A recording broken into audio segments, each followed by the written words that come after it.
എല്ലാവർക്കും ജിയാൻസ് വ്ലോഗിന്റെ പുതിയ വീഡിയോയിലേക്ക് സ്വാഗതം.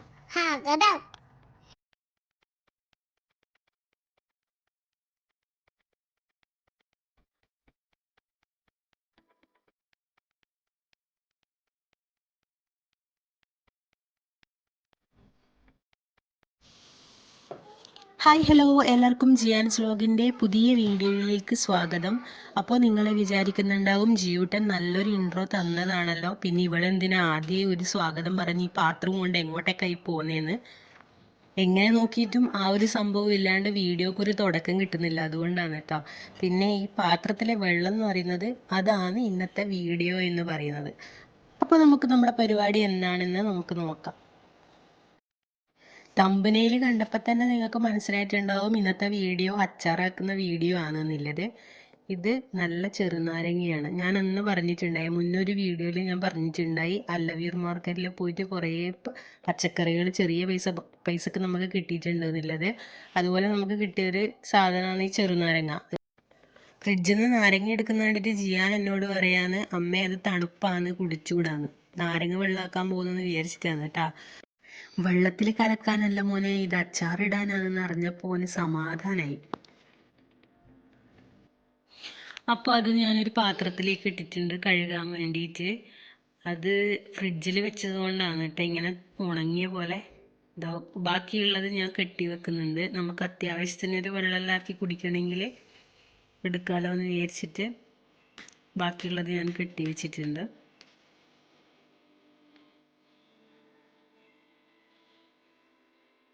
ഞാനൊരു 3-4 വെള്ളത്തിൽ കഴുകി, എന്നിട്ട് കുറച്ച് ചൂടുവെള്ളം ഇട്ടിട്ട് ആദ്യം ഒരിക്കൽ കൂടി കഴുകിയിട്ടുണ്ടായിരുന്നു കേട്ടോ.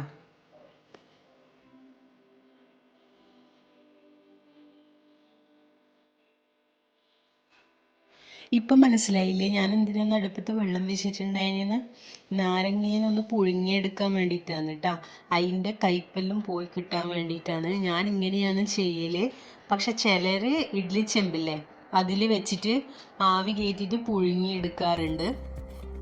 ഇതിൻ്റെ കയ്പ്പ് മാറ്റാനുള്ള എന്തെങ്കിലും വിദ്യ നിങ്ങളെ കയ്യിലുണ്ടെങ്കിൽ നമ്മളെ കമൻറ്റ് ബോക്സിൽ രേഖപ്പെടുത്തും കേട്ടോ. നാരങ്ങ നല്ലപോലെ വെന്തിട്ടുണ്ട്, വെള്ളമൊക്കെ തണിഞ്ഞു. നമുക്ക് ആ വെള്ളം അങ്ങ് ഊറ്റിക്കളയാം. അധികം അടിഞ്ഞു പോകുകയൊന്നും ചെയ്യില്ല വേവിക്കുമ്പോൾ. ഇനി നമുക്കതിനെ 4ആയിട്ട് മുറിച്ചിടാം.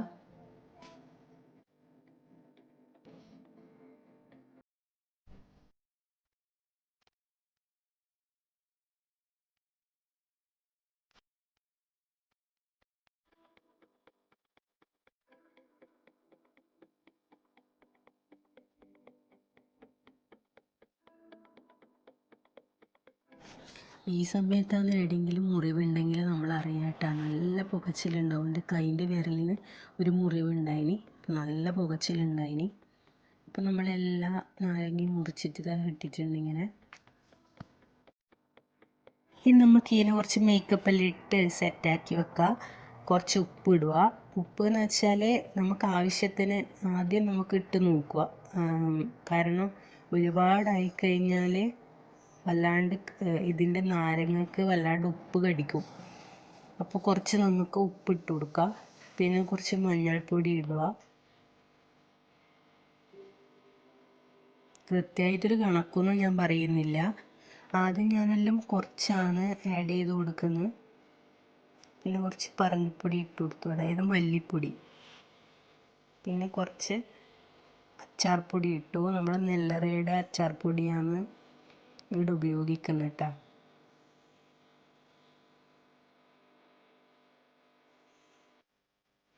എന്നിട്ട് നന്നായിട്ട് ഒരു സ്പൂൺ വെച്ച് മിക്സ് ചെയ്ത് കൊടുക്കുക. കൈ കൊണ്ടും വേണമെങ്കിൽ മിക്സ് ചെയ്യാം. എൻ്റെ കൈക്ക് മുറിഞ്ഞിട്ട് പുകച്ചിലെടുക്കുന്നത് കൊണ്ടാണ് ഞാൻ സ്പൂൺ എടുത്തിട്ടുള്ളത്. ശ്രദ്ധിക്കണം, ഭയങ്കരമായിട്ട് നമ്മൾ മിക്സ് ചെയ്ത് കൊടുക്കുമ്പം നമ്മൾ വേവിച്ചതാണല്ലോ നാരങ്ങ, അപ്പോൾ അത് അടിഞ്ഞു പോകാണ്ട് നോക്കണം.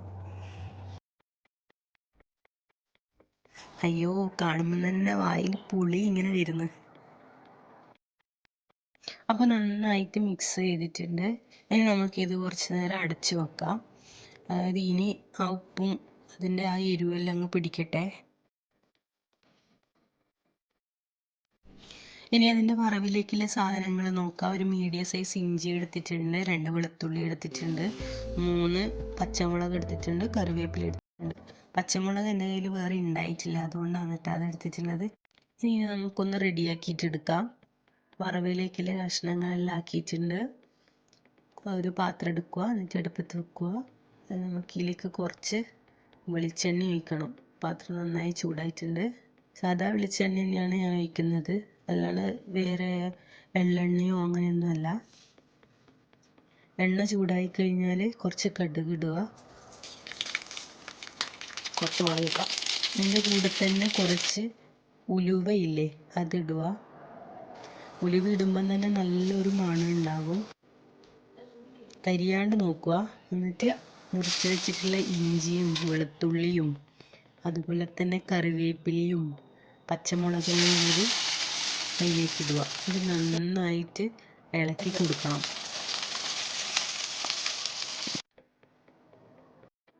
ഞാൻ ഇങ്ങനെയുള്ള സ്പൂൺ കൊണ്ടാണ് ഇളക്കൽ. വറവാക്കുന്നതാണെങ്കിൽ ഇങ്ങനെ എന്തെങ്കിലും ആക്കുമ്പോൾ ഇങ്ങനെയുള്ള സ്പൂണാണ് ഇളക്കാൻ വേണ്ടിയിട്ട് എടുക്കൽ. അതാണ് എൻ്റെ ഒരു രീതി. അപ്പോൾ നന്നായിട്ട് ഇളക്കി കൊടുക്കുക, കരിയാണ്ട് നോക്കുക കേട്ടോ. വെളുത്തുള്ളി അധികം വാടാതെ നോക്കുക. ലോ ഫ്ലെയിമിൽ വെച്ചിട്ട് വേണം ചെയ്യാൻ വേണ്ടിയിട്ട്. അപ്പോൾ തന്നെ നല്ലൊരു സ്മെല്ല് വന്നിട്ടുണ്ടാകും.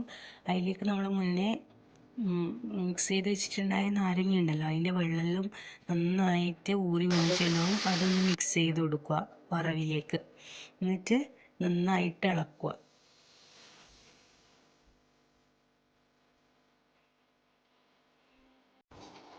നാരങ്ങ മിക്സ് ചെയ്തിട്ടുണ്ടായ പാത്രത്തിലേക്ക് ഞാൻ കുറച്ച് വെള്ളം എടുക്കുന്നുണ്ട്. അതിൻ്റെ അരവെല്ലാം ഇപ്പോൾ അതിലേക്ക് വരുമല്ലോ, അതിന് വേണ്ടിയിട്ട്. അപ്പോൾ നിങ്ങൾക്ക് ആവശ്യാനുസരണം നിങ്ങളെ അളവിൽ നോക്കിയിട്ട് വെള്ളം ഒഴിക്കട്ടെ. എനിക്ക് നാരങ്ങ അച്ചാർ എന്നെല്ലാം പറഞ്ഞാൽ കുറച്ച് ചാറോട് കൂടിയിട്ടുള്ള അച്ചാറാണ് ഇഷ്ടം. അതുകൊണ്ട് ഞാൻ കുറച്ച് വെള്ളമാക്കുന്നുണ്ട്. ഓവറായിട്ട് വെള്ളമാക്കിയാൽ അത് ഫ്ലോപ്പായി പോവും. അതുകൊണ്ട് കുറച്ച് വെള്ളം ഒഴിക്കുക. ഇത് കുറേ കഴിയുമ്പം കട്ടിയായി വരികയും ചെയ്യും. ഇപ്പം ഇങ്ങനെയുള്ളത് നിങ്ങൾ നോക്കണ്ട, കുറച്ച് കഴിയുമ്പോൾ അത് കട്ടിയായി വരും. അപ്പോൾ ഞാൻ കുറച്ചും കൂടി ഉപ്പ് ആഡ് ചെയ്തിട്ടുണ്ട്.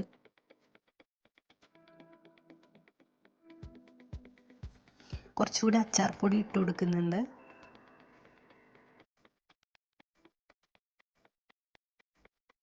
എന്നിട്ട് നന്നായിട്ട് ഇളക്കി കൊടുക്കുക. അത് ഇളക്കുമ്പോൾ തന്നെ നിങ്ങൾക്ക് തോന്നുന്നില്ലേ, അത് കുറച്ച് കുറുകി വരുന്നത് പോലെ തോന്നില്ലേ? നന്നായിട്ട് കുറുക്കും.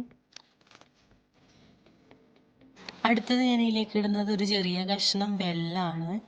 വെല്ലം എന്ന് വെച്ചാൽ ശർക്കര. അത് എന്ന് വെച്ചാൽ ഒരു മധുരം കിട്ടാൻ വേണ്ടിയിട്ടാണ്. മധുരത്തിന് മാത്രമല്ല, ആ ഉള്ള നാരങ്ങയുടെ ഒരു പുളിയും പിന്നെ കയ്പ്പും ഒക്കെ കുറഞ്ഞു കിട്ടും. ചിലർ എന്ത് ചെയ്യും, ഈത്തപ്പഴം ഉണ്ടല്ലോ, അത് അരച്ചിട്ട് ഇതിലേക്ക് ചേർക്കും. ഞാൻ അങ്ങനെ ആക്കലില്ല, കാരണം ആ ഒരു ടേസ്റ്റ് എനിക്കിഷ്ടമല്ല. അതുകൊണ്ട് കുറച്ച് വെല്ലം ഇട്ടു. പിന്നെ ആ ഒരു ചെറിയ കഷ്ണം എൻ്റെ കയ്യിൽ ഉണ്ടായിട്ടുള്ളൂ. ഞാനിത് മുൻകൂട്ടി പ്ലാൻ ചെയ്ത് ചെയ്യുന്നതല്ല ഈ അച്ചാർ. അതുകൊണ്ട് ഇനി വേണ്ടുന്ന സാധനങ്ങളൊന്നും സെറ്റാക്കി വെക്കാൻ എനിക്ക് പറ്റിയിട്ടില്ല. അതുകൊണ്ട് കുറച്ച് പഞ്ചസാരയും കൂടി ചേർക്കാം. എന്നിട്ട് എല്ലാം കൂടി ഒന്ന് മിക്സ് ചെയ്യുക. വെല്ലവും പഞ്ചസാരയും അതിലേക്ക് അലിഞ്ഞിട്ടുണ്ടാകും. അപ്പോൾ നന്നായിട്ടൊന്ന് മിക്സ് ചെയ്ത് കൊടുക്കുക. ഇപ്പം തന്നെ നല്ല മണം വന്നിട്ടുണ്ട് കേട്ടോ, നല്ല അച്ചാറിൻ്റെ മണം വന്നിട്ടുണ്ട്. വെട്ടി തിളക്കുന്നതാണ് മതി. എൻ്റെ അച്ചാർ നന്നായി കുറുകി വന്നിട്ടുണ്ട്. അപ്പം നമുക്ക് ഗ്യാസ് ഓഫ് ചെയ്യാം. നന്നായി തണിഞ്ഞു വന്നിട്ടുണ്ട് അച്ചാർ. അപ്പോഴത്തേക്ക് തന്നെ നല്ല കൊഴുത്ത് വന്നിട്ടുണ്ട്. അപ്പോൾ നമുക്ക് കുറച്ച് വിനാഗിരി ആഡ് ചെയ്യാം. വിനാഗിരി എന്ന് വെച്ചാൽ നിങ്ങൾക്ക് വേണ്ടാന്നാണെങ്കിൽ ആഡ് ചെയ്യണമെന്നില്ല. പക്ഷേ വിനാഗിരി എന്തിനാ പൊതുവെ ആഡ് ചെയ്യുന്നത് വെച്ചാൽ അച്ചാർ മോശമായി പോകുന്നതിന് വേണ്ടിയിട്ടാണ്. ചിലർക്ക് വിനാഗിരീൻ്റെ ടേസ്റ്റ് ഇഷ്ടമായിരിക്കും, എനിക്കിഷ്ടമാണ്. അതിൻ്റെ ഒരു പുളിയെല്ലാം എനിക്ക് ഭയങ്കര ഇഷ്ടമാണ്. അപ്പോൾ നമ്മൾ അച്ചാർ റെഡി ആയിട്ടുണ്ട്. വളരെ സിമ്പിളായിട്ട് ചെയ്യാൻ പറ്റുന്ന അച്ചാറല്ലേ. അപ്പോൾ എല്ലാവരും ഇത് വീട്ടിൽ ട്രൈ ചെയ്ത് നോക്കണം. ഇതുപോലെ നിങ്ങൾക്കറിയുന്ന റെസിപ്പി സിമ്പിളായിട്ടുള്ള എന്തെങ്കിലും ഉണ്ടെങ്കിൽ നമ്മളെ കമൻറ്റ് ബോക്സിലൂടെ ഷെയർ ചെയ്യുക. ഈ റെസിപ്പി വീഡിയോ നിങ്ങൾക്ക് എല്ലാവർക്കും ഇഷ്ടപ്പെട്ടു എങ്കിൽ നമ്മുടെ ചാനൽ സബ്സ്ക്രൈബ് ചെയ്യുക, ലൈക്ക് ചെയ്യുക, ഷെയർ ചെയ്യുക, കമൻറ്റ് ചെയ്യുക. അപ്പോൾ അടുത്ത വീഡിയോ ആയിട്ട് വരുന്നത് വരെ എല്ലാവർക്കും ടാറ്റാ.